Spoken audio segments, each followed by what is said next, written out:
Bonjour à vous toutes, bonjour à vous tous. Aujourd'hui, je vous retrouve pour une vidéo coiffure. D'abord, voilà, mon nouvel environnement, c'est là où je vais faire mes vidéos.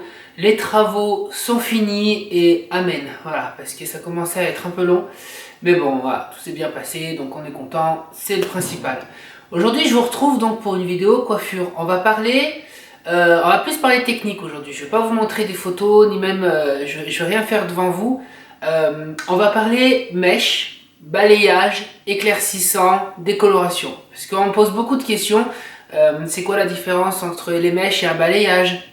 Le côté tie and dye, décoration à l'huile, décoloration à la poudre. Voilà, donc je vais vous expliquer tout ça. C'est parti, on y va.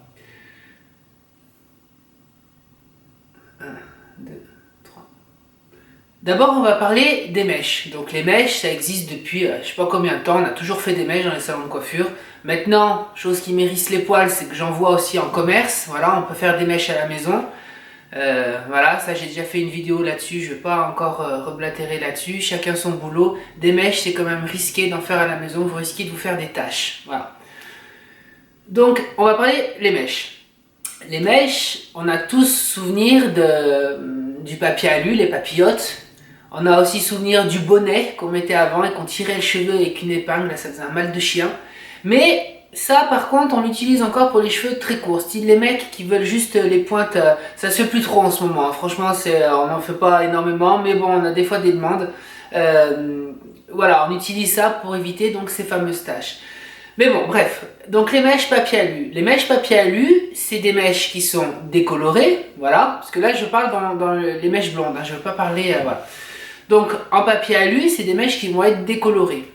Il va y avoir différents tons de fond de déco, on appelle ça un fond de déco. En papier alu, on arrive à faire quelque chose de très clair. Donc quand vous voyez des mèches sur les magazines, avec des mèches vraiment un peu épaisses ou même très fines, parce qu'on peut faire du fin, mais des mèches très très claires. Voilà, ça c'est des mèches dans du papier alu. C'est-à-dire on isole dans du papier une poudre décolorante avec un oxydant, plus ou moins fort par rapport au degré du fond de déco qu'on veut. On peut travailler au 10 volumes, on peut travailler au 20 volumes, au 30 volumes, voire même des fois aux 40 volumes. Mais ça, c'est vraiment très rare parce que ça bousille les cheveux. Et quand je vois des salons de coiffure qui utilisent du 130, là, je hurle parce que normalement, on n'a pas le droit d'utiliser ça. Avant, il y avait des salons de coiffure qui utilisaient ce fameux 130 volumes. Mais si l'inspection du travail passe dans leur salon, ils ferment boutique. On n'a pas le droit d'utiliser ça. C'est vraiment un produit hyper dangereux. Vous vous rendez compte, 130 volumes, ce que c'est? Et là, c'est sûr, on avait des mèches hyper blanches. Quand on voyait que pendant le temps de pause, la poudre stagnait, ça veut dire que le fond de déco ne montait pas. Allez, une petite goutte de 130, pouf! Et là, on avait une mèche blonde super belle, quoi. Mais voilà, fallait vraiment savoir l'utiliser. Et je crois que maintenant, c'est interdit. On a vraiment plus le droit d'utiliser. Je crois qu'il y a même les grands salons de coiffure qui ont été connus pour les blondes, c'est-à-dire les Jacques de Sange, les best-of, tout ça, je crois qu'eux n'utilisent plus, voilà, ils utilisent plus ce produit, c'est vraiment dangereux. Et en CAP, c'est la première des choses qu'on apprend, ne jamais utiliser de 130 volumes, quoi. Voilà. Donc ça, c'est les mèches. Le balayage, le balayage, c'est plus pour apporter une lumière dans une chevelure, c'est-à-dire ça va être beaucoup plus discret. Au niveau des mèches, on va arriver à avoir un panaché, voilà, de blond, du moyen au très clair. Et en balayage, on va arriver à avoir un caramel au miel clair. On va pas pouvoir arriver à faire des mèches très très claires. Et c'est pas le but. Quand on propose un balayage, c'est généralement des clientes qui veulent juste éclaircir un peu leurs cheveux, mais que ce soit discret. Qu'on ne voie pas forcément la mèche très prononcée comme chez certaines personnes. Voilà, c'est un effet soleil. On prolonge en fait l'été dans le cheveu. Voilà. Ensuite, il y a les fameux tie and dye. Donc le tie and dye, c'est exactement les mêmes produits, sauf qu'on va les utiliser différemment. La poudre déco, on va pouvoir l'utiliser avec du papier alu, donc en mèche. On va l'utiliser avec la palette ou la planchette, voilà, en balayage. Et on va l'utiliser aussi pour les tie and dye. Les tie and dye, pardon, on en fait un peu moins en ce moment. Ça a été le grand boom il y a 2-3 ans. Là, ça stagne un peu. Moi, je trouve qu'un tie and dye, ça peut être super joli, à condition qu'il soit bien fait. Pas de zébrure et pas de barre en racine. Voilà, sur les côtés, il faut quand même savoir le monter correctement. parce que sinon ça fait le côté racine très droit, c'est vraiment pas beau. Ensuite, il va y avoir la décoration à l'huile, les décolorations à l'huile, j'arrive plus à parler moi, à l'huile. Donc l'huile c'est vraiment quelque chose, moi j'ai travaillé longtemps avec Eugène Perma, il faisait une huile qui était super bien, qui était la Solaris. Maintenant je ne travaille plus avec Eugène Perma, donc je ne sais plus du tout si elle existe encore, je ne sais pas. Et ça pour les personnes qui veulent vraiment quelque chose de très discret, voire encore plus discret qu'un balayage, elle est super cette huile, elle agresse pas le cheveu, elle respecte vraiment le cheveu. Donc la gamme Eugène Perma, demandez à vos coiffeurs s'ils travaillent avec cette marque-là. Je ne sais pas si elle existe encore. Franchement, Eugène Perma, si elle existe, mais ce côté huile décolorante, je ne me rappelle plus. Et voilà, donc ça, c'est les 4 groupes de décoloration. Ensuite, tout dépend de la chevelure que vous avez. Si vous avez des cheveux très longs, voire allez, en dessous de la poitrine, on va dire, moi, je ne conseille pas de faire des mèches au papier. Pourquoi? Parce que je trouve que quand c'est un cheveu long, on a beau s'appliquer, on a beau faire attention, on a beau faire quelque chose de très fin, mais il arrive un moment où on voit que ça fait mécher. Il y a une barre qui se forme sur les papiers, je trouve. Voilà. Moi, personnellement, les mèches au papier, j'aime bien les faire, mais sur un cheveu, voilà, mi-long, un carré. Quand c'est plus long, je vais plus faire des différentes mèches, de différentes coloris, mais je vais éviter de proposer du papier alu. Après, vraiment, si elles ont envie du papier alu, on fait papier alu. Mais je trouve le problème du papier alu, c'est que ça monte très clair. Et il arrive un moment où je trouve que ça fait une barre, ça fait une racine. Voilà. Parce que l'avantage des mèches, c'est quoi? Ou d'un balayage. L'avantage d'un balayage ou des mèches, c'est que le côté racine se fait moins vite qu'une coloration. Voilà, quand on fait une couleur, il faut savoir que au bout de 4 semaines, voire certaines personnes 3 semaines, si elle est brune et qu'elle fait du blond, au bout de 3 semaines, le contour se voit. Quand on fait des mèches, la racine se voit beaucoup plus longtemps. C'est-à-dire qu'une personne qui fait des mèches va faire un raccord de ses racines tous les 3 mois. Mais là, c'est pareil.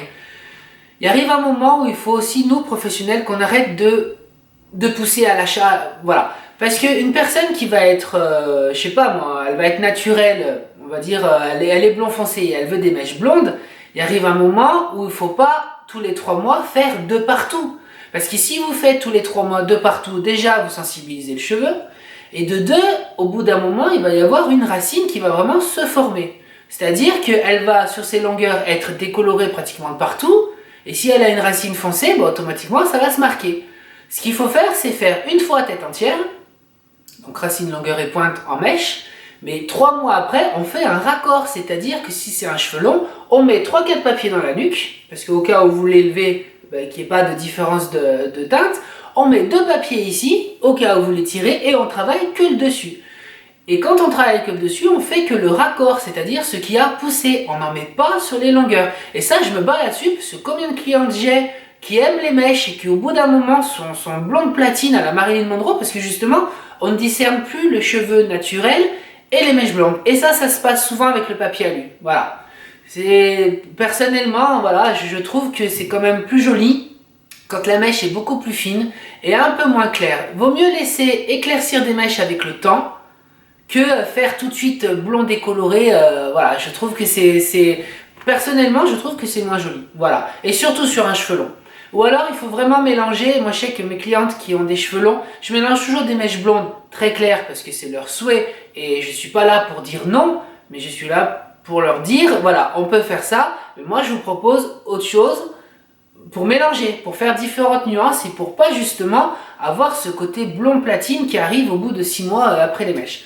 En balayage, ça ne se passe pas, parce qu'on travaille à la planchette, ou alors maintenant on peut travailler avec le cello, mais ça voilà, je ne vais pas le développer parce que là on est côté dans le trop technique et voilà, ça c'est aux professionnels de vous expliquer pourquoi, sinon la vidéo elle va durer une plombe. Je vous parle vraiment des 3 techniques qu'on fait le plus souvent, parce que le côté, le cello avec le coton en racine,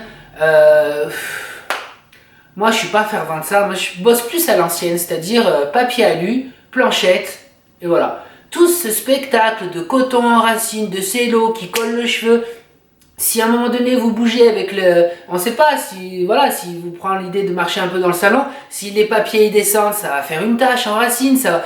Non, moi je trouve qu'il faut arrêter un peu le spectacle, le tralala, là, de voir des papiers de partout, du cello, du coton, que pendant la pause on dirait Alien, là, qui pose avec le papier sur la tête. Voilà, vaut mieux rester dans le traditionnel que plutôt voilà, proposer des choses qui... bon, bref, ça c'est plus le côté professionnel. Et voilà, donc la vidéo n'est pas du tout structurée encore, c'est le why complet, parce que même moi je sais plus où j'en suis. On a parlé de quoi? On a parlé des mèches papier alu, planchette et l'huile. Voilà.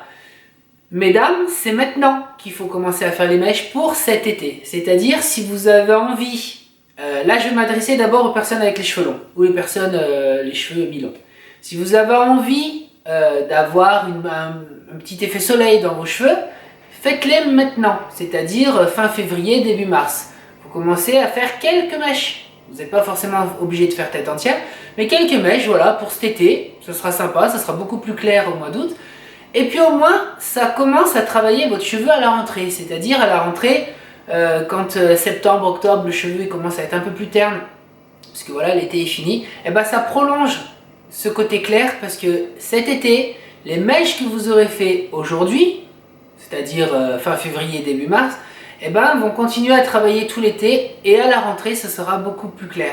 Et là, à ce moment-là, vous faites un petit raccord en racines, parce que automatiquement vous allez avoir des racines. Mais les personnes qui font des mèches maintenant, ne les faites pas. Alors, si vous voulez du très clair, vous êtes obligé de les entretenir, hein, ça, voilà.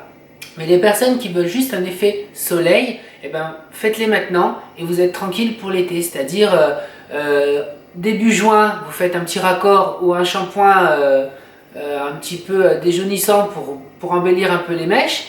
Et à la rentrée, vous refaites vos raccords. Et là, voilà, ça c'est nickel. Pour celles qui veulent un tie and dye, alors le tie and dye c'est super beau, mais voilà, il faut que ce soit bien fait. C'est-à-dire que moi je vous conseille pas de faire un tie and dye qui soit marqué. C'est-à-dire derrière, il est marqué parce qu'on s'en fout, ça se voit pas. Mais par contre, plus on monte un tie and dye, plus il doit être tricoté. C'est-à-dire ne pas prendre des gros placards. Parce que voilà, je sais qu'il y en a qui le font à la maison. Alors là, je vous dis un conseil, ne prenez pas toute une mèche. Commencez déjà par isoler votre mèche sur votre planchette ou je ne sais pas comment vous faites à la maison. Vous commencez à monter par la pointe. Ne jamais mettre un produit décolorant directement à la racine. Parce que tout dépend quel décolorant vous avez, il gonfle. Voilà. Et si vous le mettez trop près, déjà un tie and dye ne doit pas forcément toucher la racine. Et si vous le mettez trop près, le produit va gonfler et vous allez vous retrouver avec un cafard. Donc quand vous travaillez de la déco, il faut la travailler par la pointe et vous remontez petit à petit. Je vois de plus en plus de petites minettes, voilà, et c'est à elles aussi que je m'adresse parce que bah, je sais qu'un tie and dye dans un salon de coiffure c'est cher parce que c'est du boulot. Mais voilà, quand on voit des fois les résultats, quand je regarde dans le métro, tout ça, les barres vraiment orange, je me dis voilà, économisez à la limite un petit peu et payez-vous un tie and dye dans le salon de coiffure. Et en plus un tie and dye ça demande encore moins d'entretien que des mèches puisqu'il y a un côté racine. Tant que je suis dans le tie and dye, on va parler dans le tie and dye dans l'anti-âge parce que c'est pas voilà, c'est marqué nulle part qu'une femme de 60 ans, moi je trouve que même plus à la limite on vieillit, plus le tie and dye il est beau parce que voilà, ça fait ce côté un peu moderne et c'est super bien.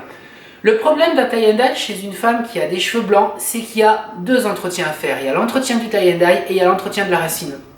Parce qu'un tie and dye sur un cheveu blanc, c'est hideux, c'est pas beau. Vous pouvez pas faire, ou alors voilà, c'est votre style, mais moi personnellement je trouve que c'est pas beau. Une femme qui a les cheveux longs blancs, elle peut pas se permettre de faire du blond au bout parce que ça fait jaunasse. Elle peut pas se permettre de faire un châtain ou un foncé parce que bon, bah, voilà, moi personnellement je trouve que c'est pas beau d'avoir du noir au bout et puis du blanc, voilà, il y a ce côté racine qui est pas très joli. Un tie and dye dans l'anti-âge, il faut faire une couleur style un peu dans les marrons très clairs avec voilà le bout, mais il faut avoir un cheveu long. De toute façon le tie and dye ça se fait que sur des cheveux longs. Les cheveux courts c'est impossible et puis les cheveux au carré c'est même pas joli parce que je trouve que là on a directement ce côté racine qui arrive et c'est pas beau. Il faut, je trouve, un beau tie and dye, il faut un cheveu ici et dégradé. Voilà, parce que ça, je trouve que c'est super joli. Voilà, ben, si vous avez des questions sur la déco, là, n'hésitez pas à me les poser, je répondrai en dessous. J'ai certainement dû oublier plein de trucs, mais bon, moi, je ne sais pas préparer les vidéos, j'y arrive pas. Voilà, je vous dis ce qui sort, voilà. Je vous retrouve la semaine prochaine pour une vidéo esthétique ou une autre vidéo coiffure, puisque la vidéo esthétique, j'avoue, j'en ai un peu marre là. J'ai plus envie de parler de mon métier. Parce que le problème de l'esthétique, c'est que moi j'y connais rien. J'y connais rien, je peux vous présenter voilà, des masques, des crèmes, mais après les maquillages, je me maquille, enfin je sais pas faire, je suis pas esthéticien, voilà, je suis coiffeur. Donc j'ai plus envie de développer ma chaîne dans la coiffure que plutôt, voilà, de temps en temps il y aura des soins visage, machin, tout ce bazar, oui, mais ça sera jamais poussé. Je rentrerai jamais dans la composition des produits, c'est pas mon boulot, je sais pas faire. Et honnêtement, voilà, j'ai pas envie d'aller là-dedans, moi j'ai plus envie de rester dans le domaine que je sais faire. Voilà, chacun son boulot. Je vous embrasse toutes et tous très fort, et puis je vous dis à la semaine prochaine. Ciao, ciao.